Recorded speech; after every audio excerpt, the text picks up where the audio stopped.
you very much for inviting me to speak today, especially in Choi.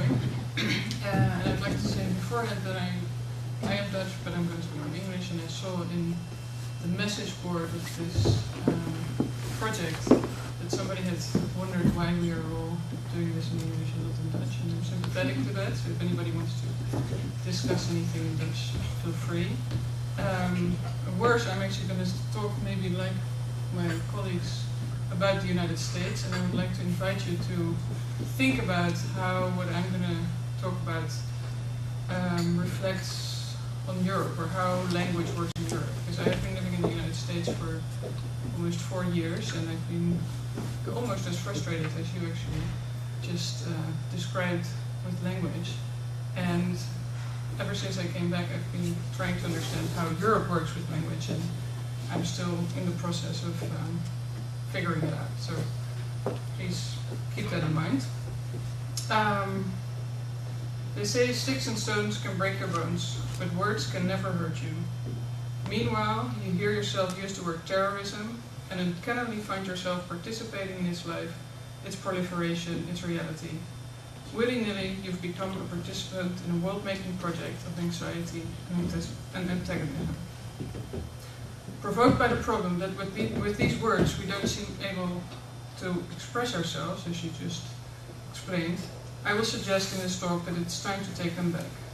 One way to give readers a different relationship to these terms is to actively reappropriate and reinflect a set of situated vocabularies for the present. For while monopolized by the right, concepts such as glory and peace mean different things to different people. They have complex social histories and can be taken back. Hence, if you don't know what to say about global war, if you're at a loss for words, you need a dictionary. But let me first start with the imagination. The imagination is, cultural theorists have argued, a social force with its own trajectories and gendering its own social effects. Words and the worldviews and norms that they embellish are important means of imagination. As generative fictions, they characterize the world in which they attempt to circulate. They project for that world a concrete and livable shape, and they attempt to realize that world through a dress.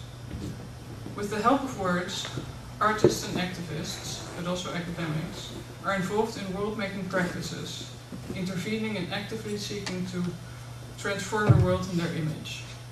But so are politicians. Like ourselves, politicians are purposefully engaged in transforming the world in their image. They, like us, seize on the productivity of language and ideas, for better or worse. Their worlds, like ours, are real because they are imagined. Recognizing that words in their circulation construct social worlds, the Bush administration has done a terrific job in appropriating discourses both from the left and the right, and in so doing in interpolating us in a set of collective identities, realities, and categories. Take the people's governor, the term for Arnold Schwarzenegger, or Bush's monopoly on the meaning of security, freedom, glory, homeland, and alerts. Whereas I expect this audience to be relatively galvanized, I would like to recall the setting in which the dictionary project, that I will discuss in a minute, came about. It was in part a moment of utter exhaustion. It was 2003, the Iraq War was in full swing, and words were being ripped away from us one at a time. While thinking about this discussion today, I reread some of the papers written right after 9/11, as well as some of the speeches of President Bush and his administration. And once again, exhaustion came over me, and a desire not to engage.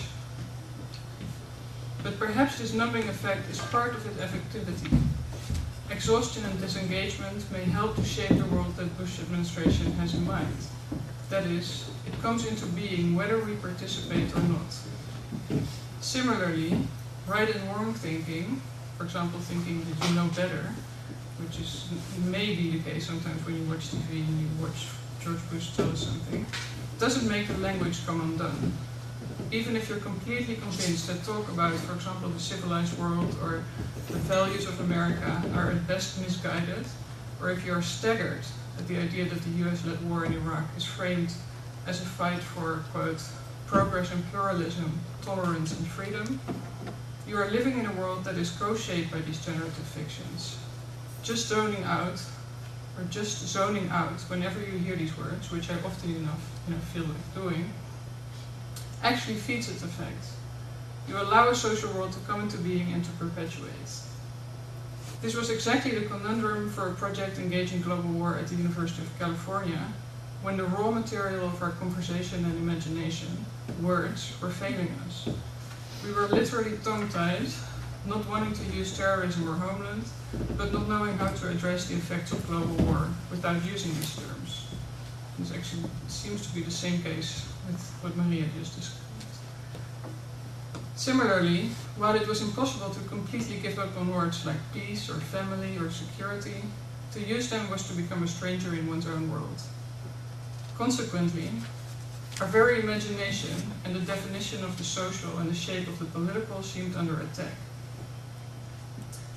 One thing I would like to suggest is that this language of the US conservatives needs to be engaged, not in terms of right and wrong, but in terms of its effects.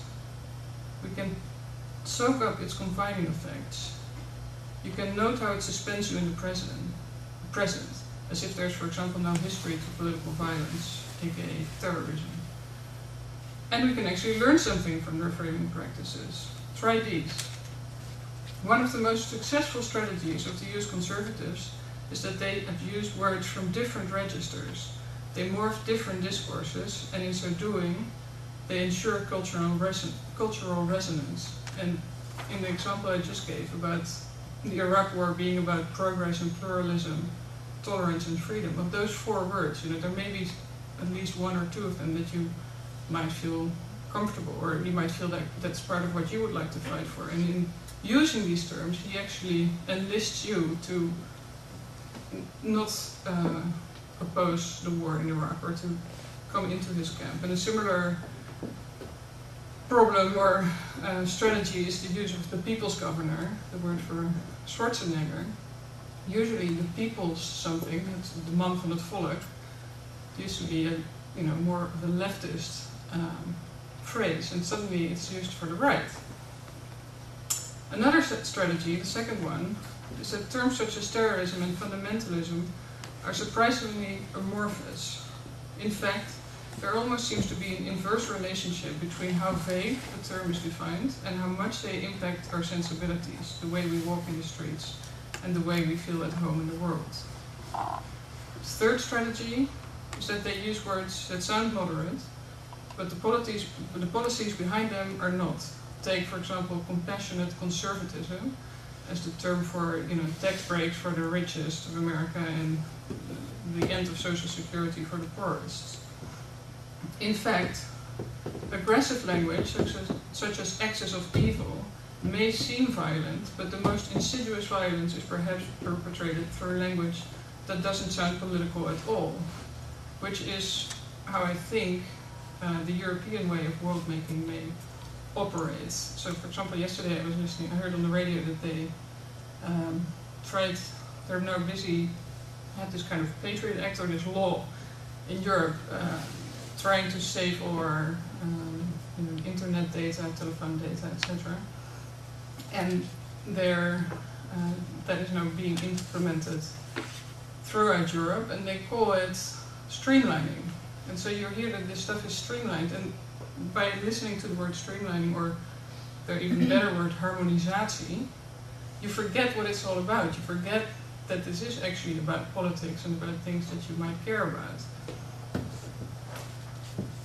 I want to argue that these kinds of exhaustion and bewilderment, the ones that I just talked about, can be a starting point for a productive project. Clearly, there was no outside at the time in 2003. These words were the raw material of our imagination, and we better relate to them.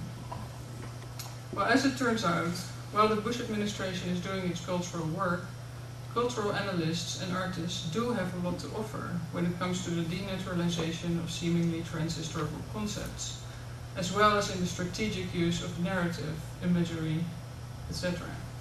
That is, to paying attention to how you frame your argument and not just think you're right. The politics, after all, is in the words of the youth themselves. In this global war project, we set out to revitalize the words with which we engaged our everyday life.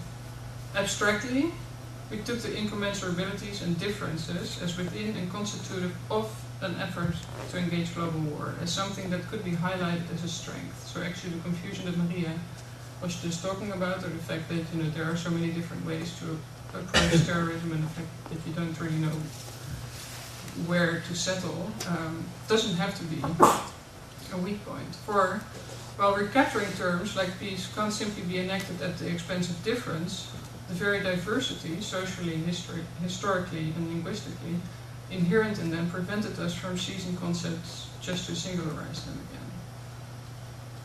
But we also knew that, given the exhaustion we had experienced ourselves, we first of all needed to incite a desire to find out more. Like, how do you get people to break away from this way the Bush administration has plugged us into language? How do you reconnect these words as having trajectories? And how do you switch sensibilities? We made a call for postcards to amateurs of contemporary culture. Amateurs because the proliferation of expertise and our own areas of specialization threaten to disempower us from speaking out about today's world. We asked artists, intellectuals and academics to take care of one word whose recurrent use they frowned upon. You listen to the news and you think, I had it, for example, with the alerts that they had in America. Alert, code orange, code yellow. You just keep thinking about it, but you couldn't get your head around it because it wasn't your area of expertise. The book became an amalgam of words and things through which we narrate our lives. Some present fragments that call attention to the practices through which we participate in the naturalization of categories, or through which particular terms are situated and made real.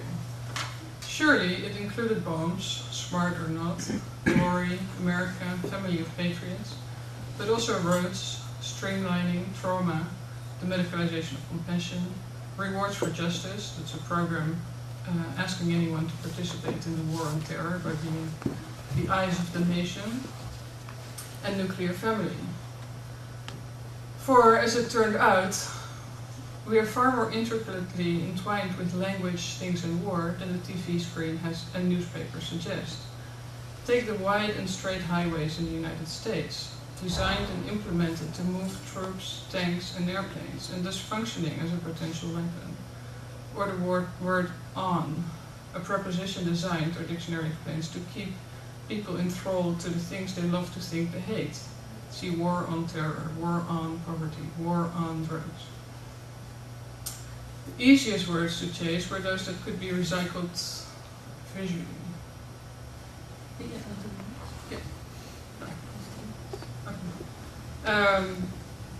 Like Huntington's charismatic diagram used to envisage the clash of civilizations, and actually the clash of civilizations is one of those floating vague terms that is, that comes up not necessarily in how you think about the world, but in if you listen to the news. And this is actually the original picture, and you can see, that there are, for example, no Muslims living in Africa. That China and Islam are teaming up in a fight against the West, and that Latin America must be the most isolated place on the planet. Another reappropriation is this wheel that informs you what to do in case an atom bomb hits your neighborhood. And Where is this from? This was distributed. It's just a thing that you used to get in the 50s and 60s as a sort of self-help guide. On February 17, this is the entry on nuclear family. 2003, a California radio station greeted its listeners. Welcome to life under Code Orange, day 10. To frame today's alerts, codes and colors, consider the social life of shelters, civil defense and alerts in the 50s, a time when Fear Factor was not yet a TV program. In contrast to the present, civil defense half a century ago worked against fear. The worst scenario during this nuclear arms race was helplessness, sprawling, a nation falling apart in hysteria. Sociologist Guy Oakes described these 3 ways in which permanent war was anchored in the home of the US nuclear family of the 1950s.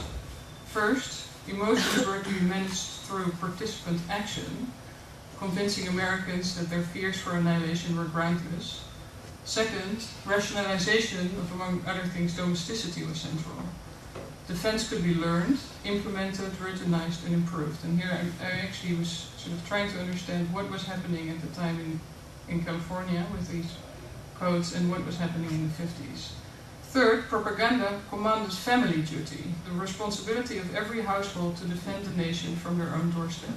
But not every household. The common assumption was that a nuclear attack would be waged against the US American cities.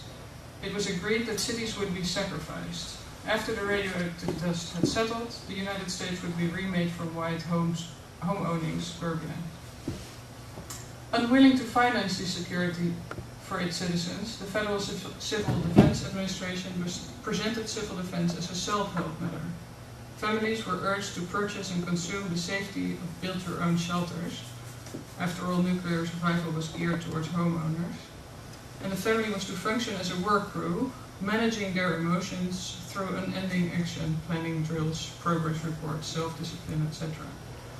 To help these suburbanites get the picture, before and after shots of mannequin families were aired, some well organized and with high standards of hygiene, those who survived, and the unfortunate families whose disarray would morph to dust, and you would sort of see their arms and legs everywhere. Oakes cast the defects of the FCDA campaigns as follows, quote, "Civil defense home protection recast the family as an agency of the state.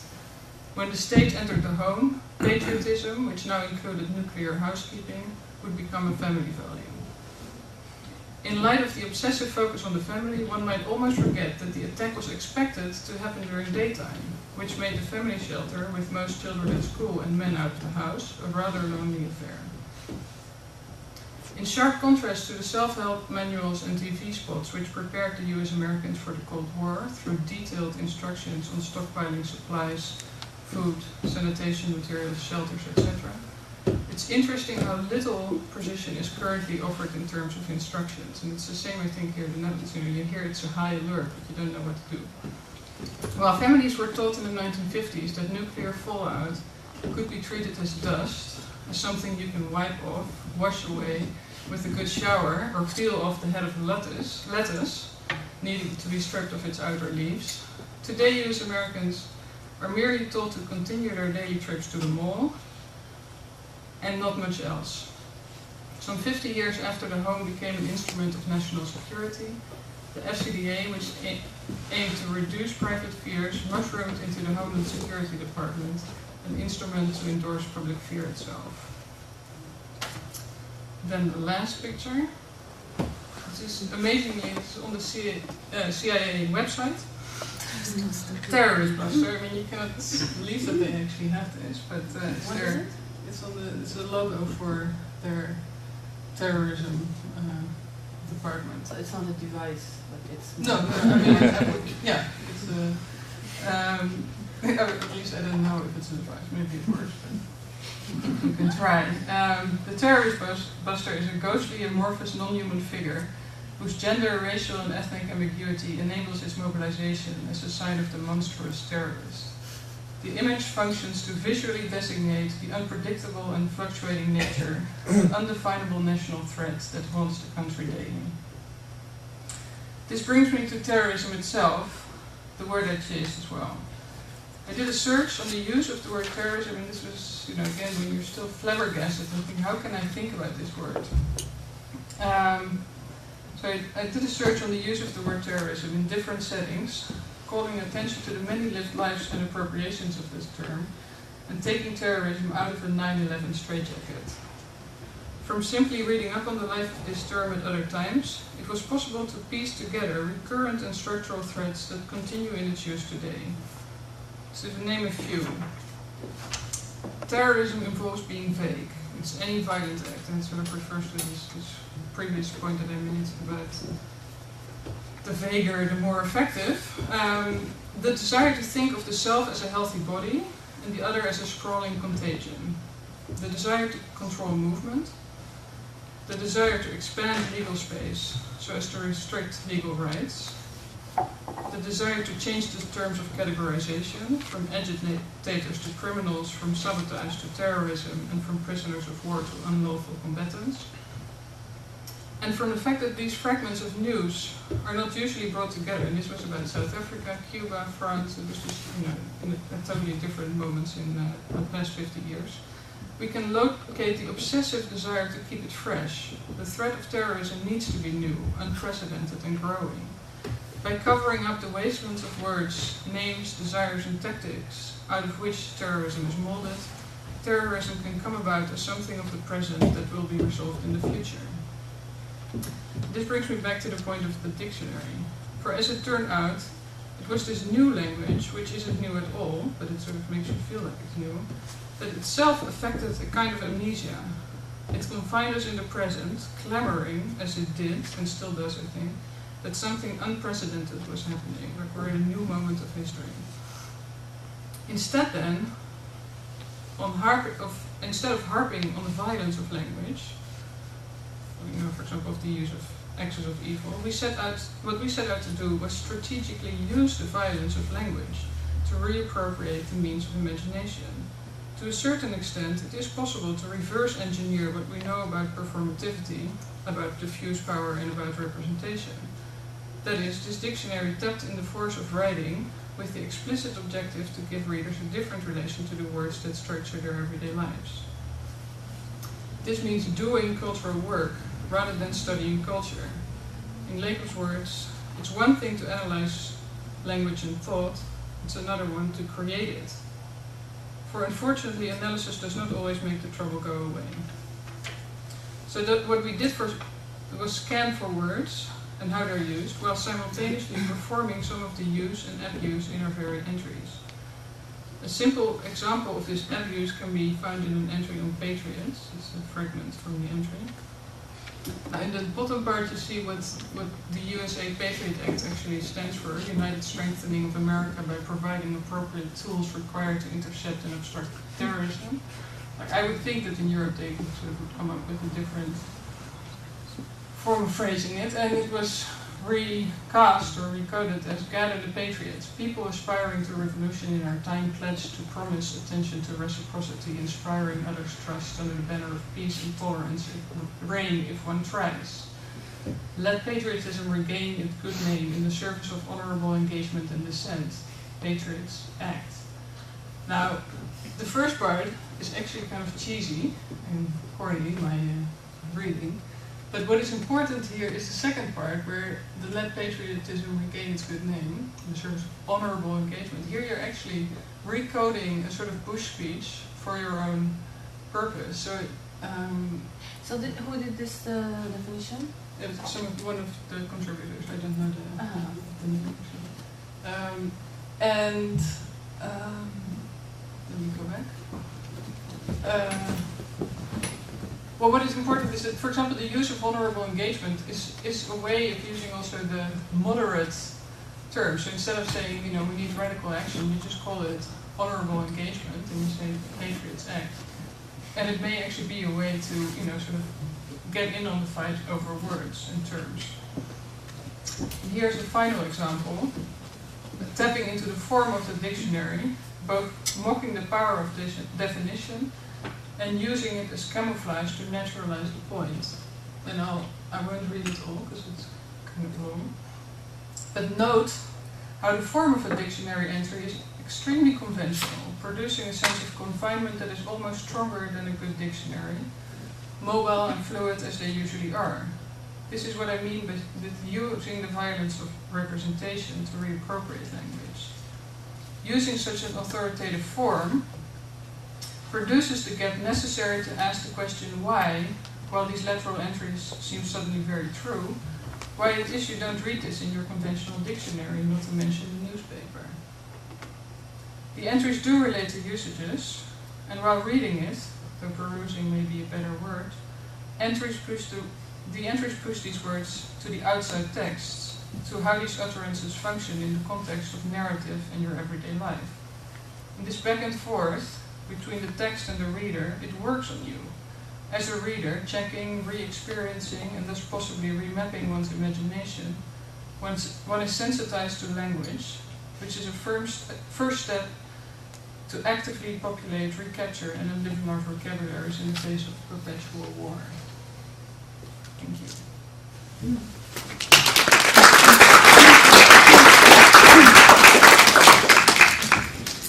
Thank you, Bregje. If somebody has a very urgent question directed to Bregje, this would be a moment to ask. Yes, maybe. Just a simple question. What happened with this dictionary? How did you distribute it, or what was the effect of the? How did you use it in a kind of action? Or Okay, that's a good question. Actually, I think that part of well, it's it came out this year. But interestingly, maybe the process was even more important than the product, or at least I don't know what people do with it. I don't know what I can do with it myself. Sometimes you can use it as a teaching device, but it is also really making it and discussing and thinking about how do I would almost say how the fuck do you get your language back was for me the most productive part, and whatever happens to it afterwards is up to others. Are there more questions? You produced the book? Mm-hmm. Yeah. Because I don't know if that was clear. Yeah. But you don't call it dictionary. Well, we gave it a name, but it is a dictionary, or we took the form of a dictionary. The people you invited are mainly from academic field or different? No, actually, they're. Maybe intermediate.